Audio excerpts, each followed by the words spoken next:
모든 증권사가 그렇듯 광운증권사 역시 리스크 관리에 무척이나 민감했다. 증권사는 장기적인 목표로 수익률을 따질 뿐 결코 단기적으로 높은 수익률을 기대하지 않는다. 애초에 주식시장에서 그렇게 하려면 도박이나 다름없었으며 되려 욕심을 내다가는 막심한 손해를 볼 수 있기 때문이다. 그래서 늘 수학적인 접근을 하여 가장 리스크가 적으면서 안정적으로 돈을 뽑아낼 수 있는 곳에만 투자를 한다. 그렇기에 지금처럼 프랍 트레이더들이 정신을 못 차리고 돈을 잃으면 그것을 주시하고 있는 리스크 매니저들이 바로 중단을 때려버린다. 오늘도 다들 난리고 뭐 난리야. 연이은 하락장, 공매도를 통해 돈을 버는 녀석들도 있지만 그것도 결국 눈치 싸움이다. 하락장이라고 해서 쭉 내려가는 게 아니라 올라갔다 내려갔다를 반복하며 하한선을 그리기 때문이다. 그로 인해 판단을 잘못 내려 돈을 잃는 트레이더들이 있었다. 몇몇 프랍 트레이더들의 거래를 정지해 놓으니 얼마 안 있어 전화기가 울렸다. 김 과장, 지금 내 거래 막아놓은 거야? 응, 지금 유 과장 마이너스가 4%야. 규정상 당연히 막아야지. 아니, 내가 단타질만 몇 년을 했는데 우리 베테랑들은 5%까진 봐주잖아. 나도 다 차트 보고 있어. 오늘은 그냥 거기까지만 해. 머리 좀 식히고. 야, 너 이 새끼! 김상건 과장은 더 들을 필요도 없다는 듯 전화를 끊어버렸다. 그 이후에도 거래를 중단시킨 트레이더들로부터 전화가 쏟아졌다. 과장님, 조금만 더 안 될까요? 딱 1%만 봐주세요. 제가 진짜 복구해 놓을 수 있어요. 김 과장, 나 좀 살려줘라. 오늘도 못 벌면 이번 달 뭐 먹고 살라고.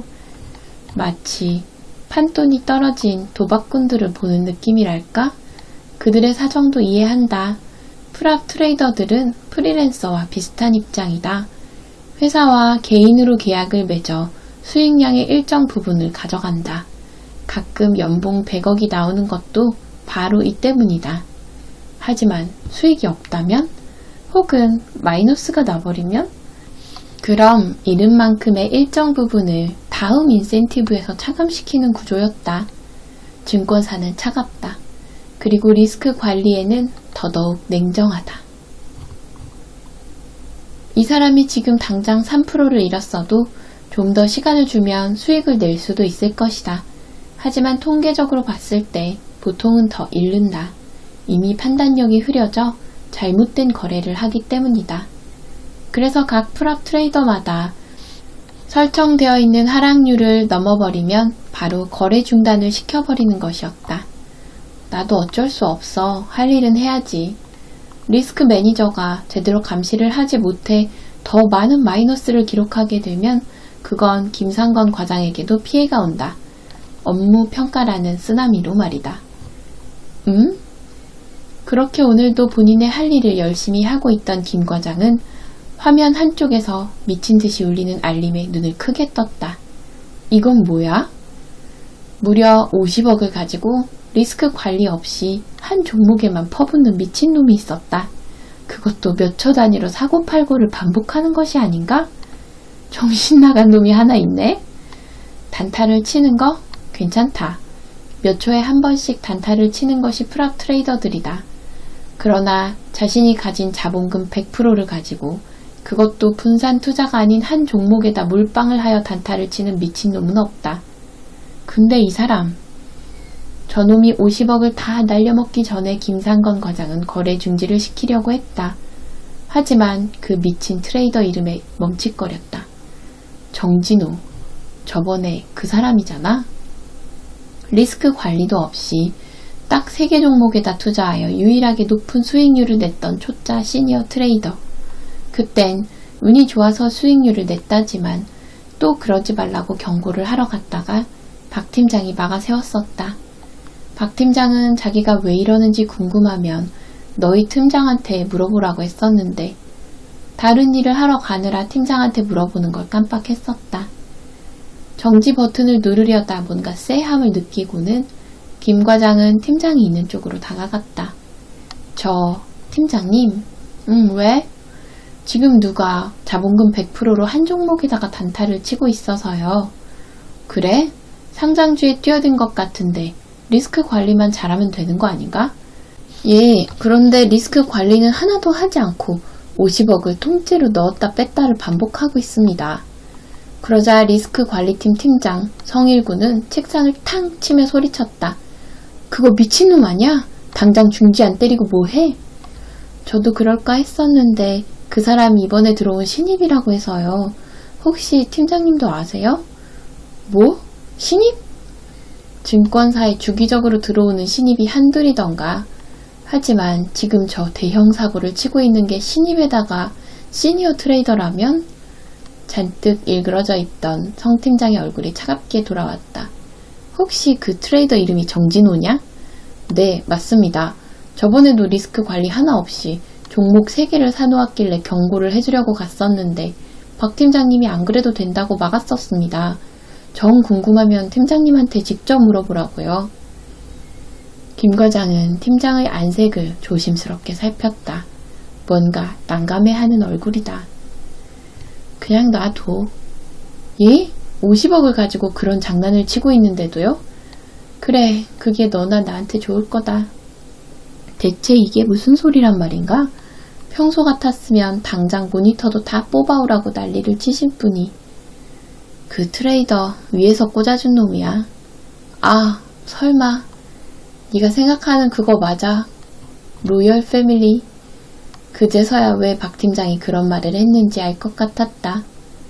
박 팀장 그놈도 어떻게 해야 할지 몰라서 그냥 방치하는 것 같은데 거기 팀장도 안 건드리는 걸 우리가 만약 잘못 건들면 우리만 좆되는 거야. 무슨 뜻인지 알아? 근데 저러다 돈을 다 잃어버리면 저희 리스크팀한테 책임을 묻지 않을까요? 안 그러길 바라야지 어쩌겠냐. 그렇다고 진짜 거래 중단을 때려? 너 뒷감당 가능하냐? 아니요. 거긴 그냥 못 본 척 해라. 우리 금 과장 일 열심히 했는데 커리어 날리면 안 되잖아. 팀장의 말에 김 과장은 조용히 자리로 돌아왔다. 심장이 괜히 벌렁거린다. 만약 팀장한테 묻지도 않고 거래 중단을 눌렀다면 어휴, 생각만 해도 끔찍하네. 다만 걱정인 것은 이 하늘에서 내려온 신입이 이 50억 중에 오늘 얼마를 잃게 될까였다.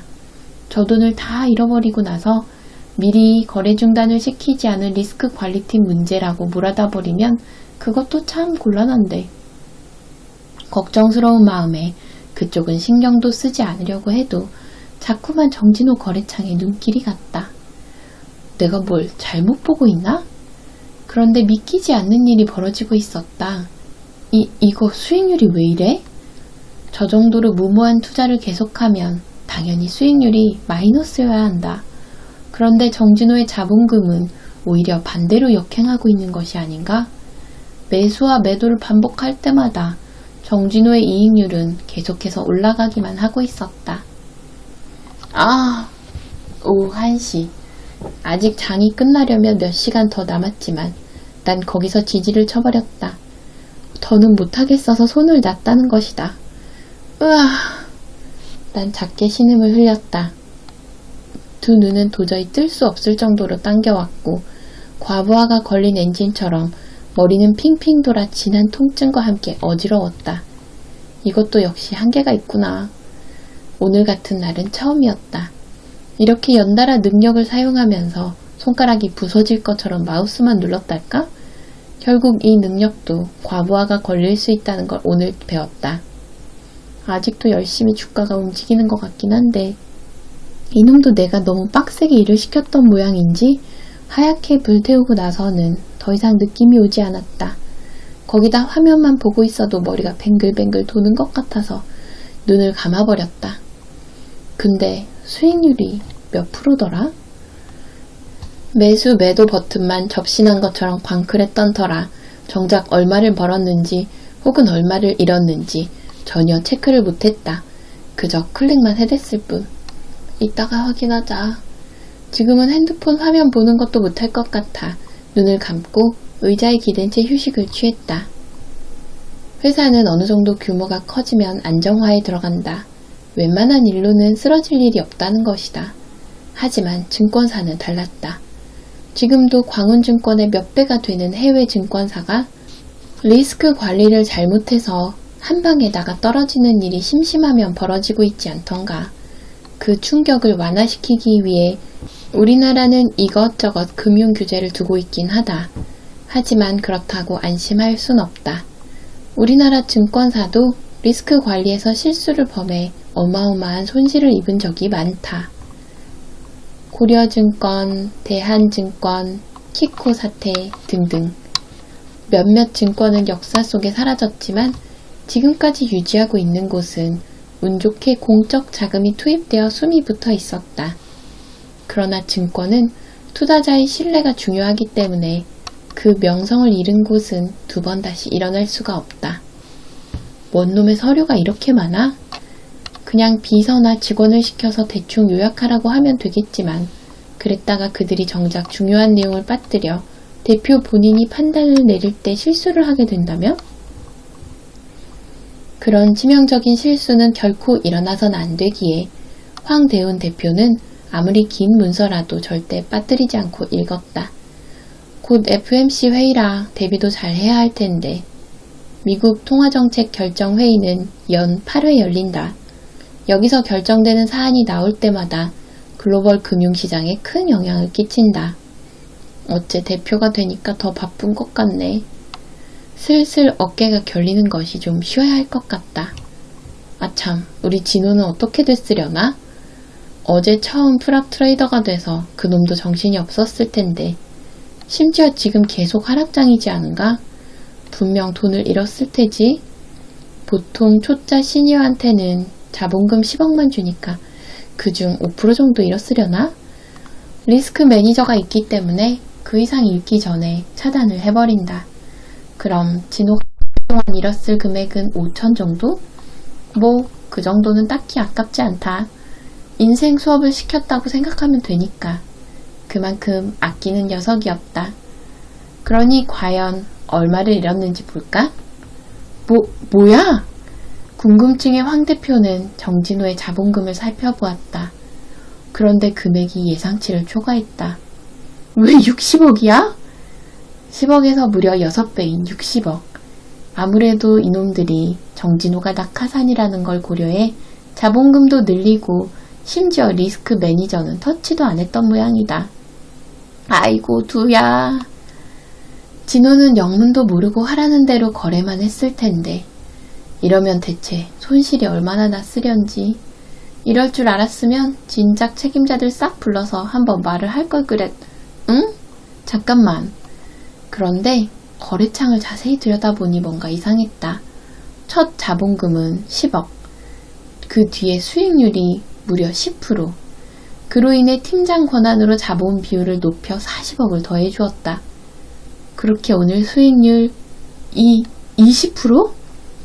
황대훈 대표도 프랍 트레이더를 하던 시절이 있었다. 그땐 전화로 거래를 했던 시절인데 그때나 지금이나 하루에 20%를 내는 단타쟁이는 거의 없었다. 아니, 황대훈 대표는 사실 처음 봤다. 심지어 한국은 상한가가 현재 15%로 막혀있는 곳, 당장 상한가 제한이 없는 미국에서도 단타 매매로 20%를 버는 프랍 트레이더는 없다.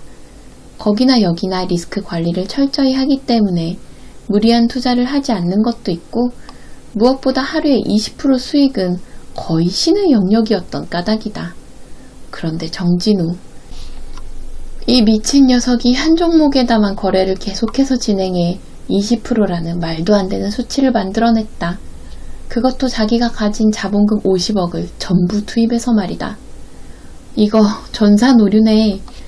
그렇지 않고서야 이런 수치가 가능하단 말인가? 뭐? 진짜 아무 문제가 없어?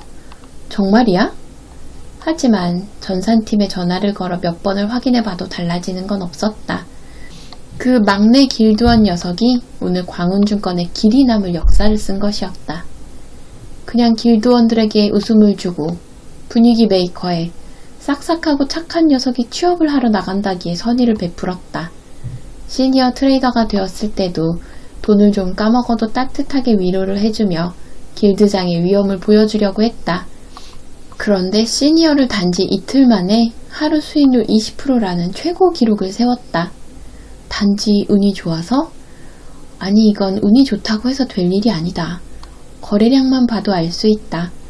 순전히 매수와 매도를 반복하여 조금씩 돈을 쌓아 지금의 수익률이 가능했던 것이다.